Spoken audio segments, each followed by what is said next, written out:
Hello dear students, hello everyone. So today हम आज एक प्रैक्टिकल करेंगे ऑफ पोटेंशियोमीटर।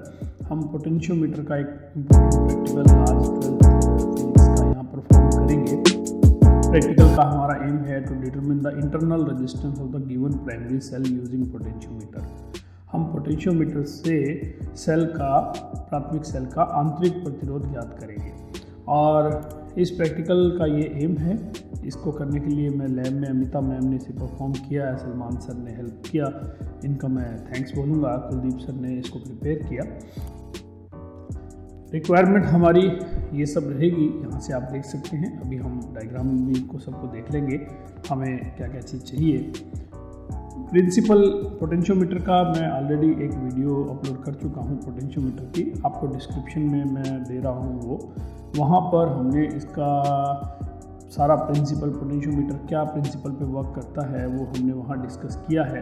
यहाँ पर हम कैसे करेंगे इस प्रैक्टिकल को, एक बार हम रीडिंग लेंगे ओपन सर्किट में और एक बार क्लोज सर्किट में, दो लेंथ हमें मिलेगी। और हम जानते हैं कि पोटेंशियल डिफरेंस जो है प्रोपोर्शनल टू लेंथ होता है, उसको हम यूज़ करते हुए हम एक फॉर्मूला यहाँ ड्राइव कर लेंगे। E/V जो है L1/L2 आ जाएगा, यानी कि जो हमारा ratio of the potential difference है वो L1/L2 आएगा।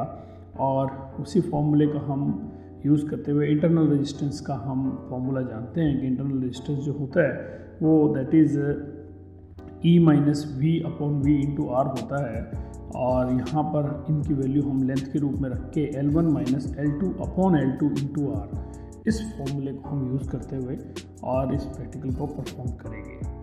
तो आइए हम इसमें देखते हैं कि ये हिंदी में अगर हम देखना चाहें तो हम जानते हैं कि फॉर्मूला R का इंटरनल रेजिस्टेंस का E-V/V इंटू R होता है और E equal to XL1, X यहाँ विभव प्रवणता है potential gradient, V equal to XL2। इन दोनों इक्वेशंस का सेकंड और थर्ड का यूज़ करके हम R का फॉर्मूला इंटरनल रेजिस्टेंस जो है L1 - L2/L2 इंटू R निकालते हैं। इंटरनल रेजिस्टेंस किसी भी सेल में जब इंटरनली सेल के एक टर्मिनल से दूसरे टर्मिनल तक चार्ज फ्लो होते हैं तो उसके अंदर जो बीच में इलेक्ट्रोलाइट्स हैं या ड्राई सेल है तो उसमें जो प्रतिरोध पैदा होता है, उसके अंदर जो रेजिस्टेंस होता है उसको हम बोलते हैं इंटरनल रेजिस्टेंस। सर्किट हम कैसे बनाएंगे यहाँ देखते हैं हम। तो सर्किट के लिए आप देखिए कि यहाँ पर आप देखिए सर्किट आप देख रहे हैं कि आपके पास क्या क्या है। यहाँ देखिए एक सेल प्राथमिक सेल लगा हुआ है, इसको हम एलिमिनेटर को यूज़ करेंगे। तो एलिमिनेटर का पॉजिटिव टर्मिनल देखिए, ये यहाँ पर पॉजिटिव है तो पॉजिटिव को हम A टर्मिनल से, ये पोटेंशियोमीटर का A टर्मिनल होता है, this is potentiometer A terminal and this is potentiometer B terminal. तो हम एलिमिनेटर के पॉजिटिव को A से अटैच करेंगे और एलिमिनेटर के नेगेटिव को की से जोड़ देंगे। देखिए नेगेटिव को की से हमने जोड़ दिया, K1 इसको बोलते हैं, इससे जोड़ दिया। और यहाँ से हम रियोस्टेट धारा नियंत्रक को जोड़ेंगे और धारा नियंत्रक का दूसरा सिरा हम लाके और यहाँ B पॉइंट पर जोड़ देंगे। ओके, तो ये हमने ये सर्किट पूरा किया, प्राइमरी सर्किट बोलते हैं इसे। और अब हम अगर सेकेंडरी सर्किट की बात करें तो हम यहाँ पर डेनियल सेल जोड़ रहे हैं, तो उसका पॉजिटिव कहाँ जोड़ना है, A टर्मिनल से। तो ये पॉजिटिव को हमने जोड़ दिया A टर्मिनल से और नेगेटिव को हम जोड़ देंगे, देखिए गैल्वेनोमीटर से जोड़ेंगे हम। तो इसको हम गैल्वेनोमीटर से जोड़ेंगे और इसके साथ हम सेल के साथ पैरेलल में देखिए यहाँ पर रेजिस्टेंस बॉक्स लगा रहे हैं। तो इसके साथ हमने पैरेलल में रेजिस्टेंस बॉक्स लगाया सेल के साथ और रेजिस्टेंस बॉक्स का दूसरा सिरा K2, ये K2 की है, इससे हम जोड़ेंगे। ओके, तो इस तरह से हम ये सर्किट को कंप्लीट करते हैं। और सर्किट कंप्लीट होने के बाद देखिए सर्किट हमारा बन गया। अब इसके बाद हम इस प्रैक्टिकल को कैसे करेंगे, इसके लिए ये ऑब्जर्वेशन टेबल है। सबसे पहले हम K1 की को ओनली प्रेस करेंगे। K1 की को प्रेस करके प्राइमरी सर्किट को हम वर्किंग में लेके आएंगे। उस कंडीशन के अंदर हम एक बैलेंसिंग लेंथ फाइंड आउट करेंगे, उस लेंथ को हम लिखेंगे।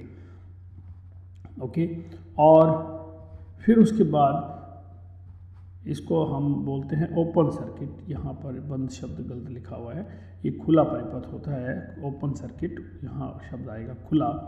और यहाँ पर देखिए फिर हम सेकंड बार क्या करेंगे, K2 को प्रेस करेंगे, उससे ये डैनियल सेल भी हमारा सर्किट में आ जाएगा। इसमें से भी करंट फ्लो होगी और इसमें इंटरनली अगर जब करंट फ्लो होगी तो उसका कुछ रेजिस्टेंस भी होगा। उसके लिए जो बैलेंसिंग लेंथ हम फाइंड आउट करेंगे। बैलेंसिंग लेंथ क्या होती है, यानी पोटेंशियोमीटर पे आप इस जॉकी को मूव करते हैं और जॉकी को मूव करने से जहाँ पर आपको जॉकी जो है वो ऐसा पोजीशन दिखाई दे जब इसमें गैल्वेनोमीटर में कोई करंट ना हो, यानी जीरो डिफ्लेक्शन हो, उसको हम बैलेंसिंग लेंथ नाम देते हैं।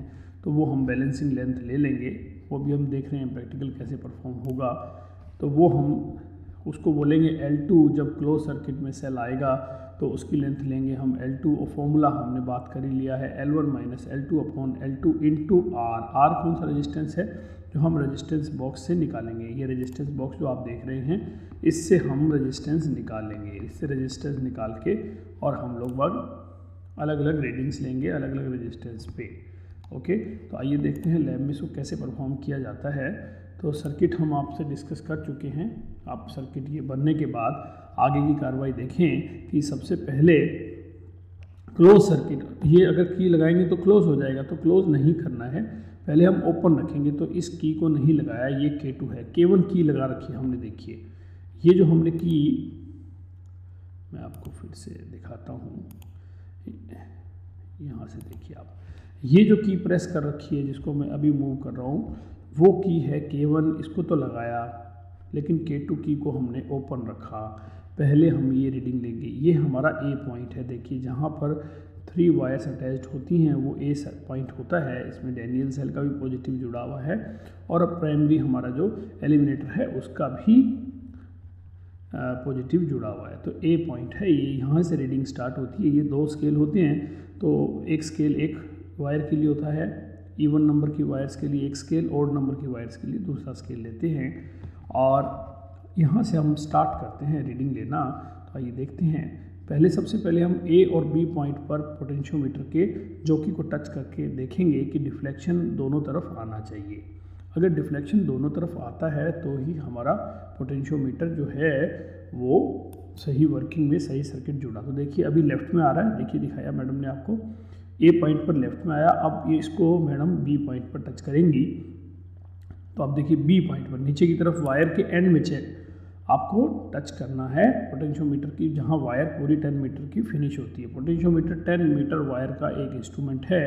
ये मैं ऑलरेडी पोटेंशियोमीटर क्या है, इसका प्रिंसिपल क्या है, इसका वर्किंग सारा ये मैं एक वीडियो में डिस्कस कर चुका हूँ, आप वहाँ से देखिए, डिस्क्रिप्शन में यहाँ दे दूँगा आपको। तो देखिए अब यहाँ पर आया राइट साइड में डिफ्लेक्शन, इसका मतलब आपका सर्किट सही है।